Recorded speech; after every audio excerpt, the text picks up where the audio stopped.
Alam mo ba na ang korona ng tinik ni Jesus ay maaring ipinakita na libu-libong taon pa bago siya ipanganak?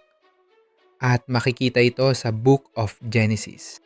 Sa Book of Genesis 22:13, nang ihandog na ni Abraham si Isaac, ay pinigilan siya ng Diyos at nagkaroon ito ng kapalit. May nakita si Abraham na lalaking tupa na nasabit ang ulo sa tinikan. Ang tupang iyon ang naging kapalit na handog. Ngayon pansinin mo ito.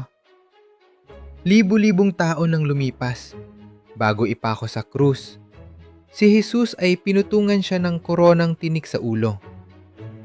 Sa Genesis, ang tupa ay nasabit ang ulo sa tinikan. Sa Ebanghelyo, ang tagapagligtas ay pinutungan ng tinik sa ulo. Ipinapakita nito na mula pa sa Book of Genesis, ang plano ng Diyos para sa kaligtasan ay ipinapakita na ang tupang iyon ay larawan ng darating na tagapagligtas. At ang tagapagligtas na iyon ay si Hesukristo.